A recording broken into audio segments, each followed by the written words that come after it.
ሰው እያሳረደ ቤት ንብረት እያስወደመ ከንቲባ የሚባል ነገር አይሰራም። ሰሞኑን ብልጽግናዎች ጋር ስብሰባ ነበረኝ ከራሴ ፓርቲ አመራሮች ጋር እና በጣም በርካታ ሰዎች አስረናል። ከንቲባ፣ አስተዳዳሪ በጣም ብዙ የታሰረ ያለው ይቀጥላል። አሁን በዚህ ጉዳይ ውስጥ እጁ ያለበት የትኛውም አመራር ይታሰራል፣ ይጠየቃል በሕግ። ሰው እያሳረደ ቤት ንብረት እያስወደመ ከንቲባ የሚባል ነገር አይሰራም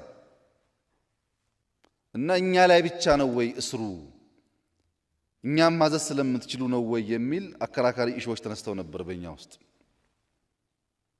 በዚህ ግጭት እና በሰው ግድያ ውስጥ እጄ እንዳለበት ከተረጋገጠ እኔም ፍርድ መቅረብ አለብኝ።